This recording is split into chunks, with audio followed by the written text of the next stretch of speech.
नमस्कार मेरे प्यारे दोस्तों, कैसे हैं आप सभी। उम्मीद करती हूँ आप सभी अच्छे होंगे। तो दोस्तों, आज मैं लेकर आई हूँ मांस भक्षिका मल्लिका दहशत का लास्ट पार्ट, मांस भक्षिका का अंत। तो दोस्तों, मेरी ये कहानी सुनने के लिए मेरे चैनल को लाइक करें, शेयर करें और सब्सक्राइब करना ना भूलें। तो कहानी शुरू करते हैं आज की। मांस भक्षिका मल्लिका दहशत लास्ट पार्ट, मांस भक्षिका का। मुकुल बोला, आखिर तेरा काल तुझे यहाँ खींच ही लाया। यह सुनकर मांस भक्षिका जोर जोर से हंसने लगी और बोली, आज तक तो सभी मेरे पूजा करने वाले हुए हैं, तुम विद्रोही कहाँ से पैदा हो गए। तुम बोल रहे हो कि तुम्हारे समक्ष में अर्थात वह पिशाचनी है जिसके इशारे पर पूरा प्रेत लोग नाचता है, जो पूरी कायनात को अपनी मुट्ठी में रखती है। मुकुल बोला, तुझे बहुत शौक है ना लोगों पर जुल्म करने का और अपनी बढ़ाई करने का, तो देख लेना आज यह तेरा अंतिम दिन होगा। फिर शैतानी हंसने लगी और बोली, तुम अभी मेरी पूजा करो और कुछ शक्तियाँ हासिल कर लो, अभी तुम्हारी मरने की उम्र ही क्या है।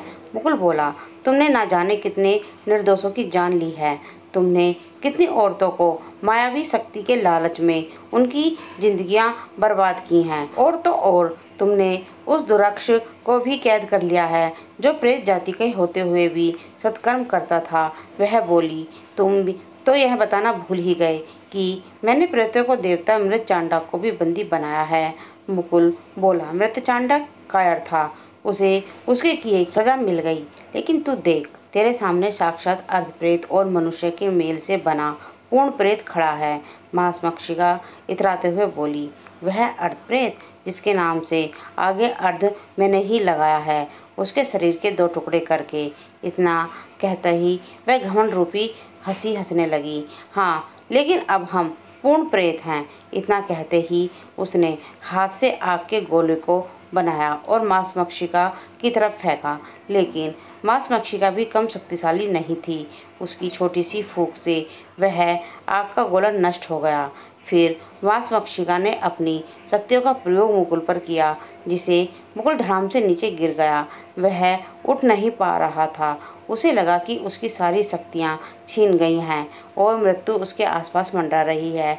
इसके बाद जो हुआ वह बिल्कुल चौंकाने वाला था, क्योंकि उसके पीछे से एक शख्स बाहर आया। वह कोई और नहीं बल्कि उसका दोस्त रोहन था, जो कि पूरी तरह प्रेत में परिवर्तन हो चुका था।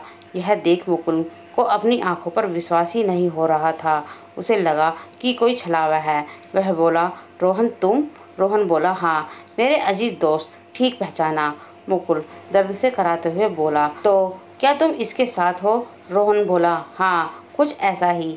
मुकुल गुस्सा हो गया और बोला, नीच कहीं के, मैंने तुझ पर विश्वास किया, मैंने तेरा हमेशा साथ दिया और तूने मेरे ही साथ धोखा किया। रोहन चेहरे पर शैतानी मुस्कान लिए हुए बोला, दोस्त, आज के ज़माने में कोई भी सगा नहीं। मुकुल बोला, तो इसका मतलब झूठ बोल रहा था कि तेरे पास बच्चा नहीं है? असलियत में तू मुझे गुमराह कर रहा था। सच सच बता कि वह बच्चा कहाँ है, वरना मैं तेरी जान ले लूँगा। रोहन बोला, बताता हूँ, पहले ठीक से खड़े तो हो जाओ। तुम्हें बता दूं कि ऐसा बच्चा 1000 साल बाद जन्म लेता है, जिसकी 6 उंगलियां, बाई भुजा पर तिल और गले पर चांद का निशान होगा। अगर ऐसे बच्चे की बलि दी जाए तो मनुष्य असीम शक्तियों का आका बन जाता है, और जो मैंने किया भी उसे मुझे मिला भी। खैर, मैं तुम्हें नहीं मारूंगा, आखिर मेरे दोस्त जो ठहरे। फिर गुस्सा होकर दांत पीसते हुए बोला, बल्कि तुम्हारी मौत हमारी देवी, जिसका तुमने अपमान किया है, उसके हाथों होगी। प्रेत बना रोहन, मांस भक्षिका दोनों शैतानी हंसी हंसने लगे। फिर मांस भक्षिका ने मुकुल पर दोबारा अपनी शक्तियों का प्रयोग किया, जिससे वह और अधमरा हो गया। उसकी हालत ऐसी हो गई थी जैसे तीर लगा कोई पक्षी झटपटा रहा हो। वह तीसरी बार अपनी शक्तियों का प्रयोग करने जा रही, कितनी भी वहाँ तांत्रिक आ गए और उसकी शक्ति के प्रहार को नष्ट कर दिया। तांत्रिक को देख दोनों चौंक गए। तांत्रिक बोला, अब तुम दोनों के पाप के घड़े भर चुका है, यहाँ आज अंत होगा। काली शक्तियों और तेरे मंसूबों का आज अंत होगा। पाप के युग का, खुद को देवी कहने वाली निर्दयी, तेरा विनाश में नहीं बल्कि तेरा अहंकार स्वयं करेगा।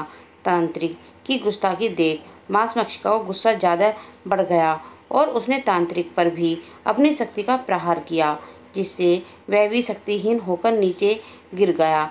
दोनों की दयनीय स्थिति देखकर रोहन और मांसभक्षी का मुख फाड़ फाड़ कर हंसने लगे। असहाय पड़ा मुकुल तांत्रिक से बोला, बाबा, आपको क्या जरूरत थी यहाँ आने की? मुझे मौत के डर नहीं, बल्कि डर इस बात का है कि कहीं आपको कुछ ना हो जाए, क्योंकि आपका निधन सिर्फ आपका निधन ही नहीं, बल्कि अच्छाई के युग का निधन होगा, परोपकार और कल्याण के युग का अंत होगा। यह दुनिया आप जैसे अद्वितीय महात्मा को खोने का दुख सहन नहीं कर पाएगी। इतना कहते ही वह फूट फूट कर रोने लगा। तांत्रिक भी दर्द से बोला, बेटा, कायरों की मौत मरने से अच्छा है, कुछ करके वीरों की तरह मरूं। बाबा जी, आपको कुछ नहीं होगा, कहकर मुकुल फिर रोने लगा। वह वक्त आंसू बहाने का नहीं, बल्कि इन दोनों पापियों के अंत करने का है। सुनो बेटा, इसकी मौत तभी असंभव है जब रक्त से बने स्वास्तिक में किसी तरह इसकी शक्तियों का प्रयोग कराया जाए और उसमें शीघ्र ईश्वर का नाम लेकर यह कठोर तप साधना से निर्मित पवित्र पीले धागे से लपेटे हुए चंदन को गिरा दिया जाए।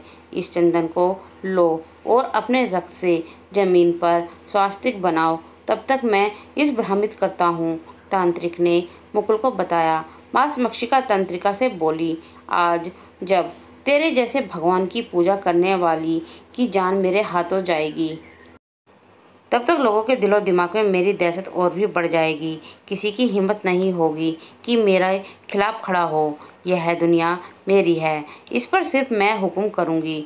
तांत्रिक को मारने के लिए मांसभक्षिका और प्रेत बने रोहन ने एक साथ अपनी अपनी शक्तियों का प्रयोग किया। तांत्रिक मुकुल के बनाए स्वास्तिक में प्रवेश कर गया। मुकुल ने तुरंत ही ईश्वर का नाम लेकर पवित्र धागे से बने चंदन को उसमें गिरा दिया। इससे उनकी शक्तियाँ उन्हीं पर हावी हो गई। मांसभक्षिका और रोहन का शरीर जलने लगा। दोनों बचने के लिए चिल्लाने लगे, लेकिन दोनों बचेंगे कैसे? क्योंकि इसी चीख को सुनने के लिए, उनके इसी डर को देखने के लिए लोगों को कब से इंतजार था। उनका शरीर धू धू करके पूरी तरह जलकर राख बन गया। अब जाकर अनगिनत निर्दोष बच्चों की आत्माओं को शांति मिली। हिम्मत जुटाकर तांत्रिक और मुकुल उठ खड़े हुए और इधर दोस्तों, मांसभक्षिका द्वारा कैद दुरक्ष और मृत चांडक आज़ाद हो गए। अब क्या होगा जब सालों से कैद प्रेत पिशाचों का देवता मृत चांडक अपना क्रोध लेकर बाहर आएगा? क्या लोग उसके कहर से बच पाएंगे, या लोगों की रक्षा करने की दुरक्षी अपने पिता के खिलाफ खड़ा होगा? तो दोस्तों, आज की मेरी ये कहानी यही समाप्त होती है। आपको ये कहानी कैसी लगी कमेंट में लिखकर ज़रूर बताएं। और दोस्तों, इसका अगला सीज़न सुनने के लिए आपको थोड़ा सा इंतज़ार करना होगा। इंतज़ार करते रहिए। धन्यवाद।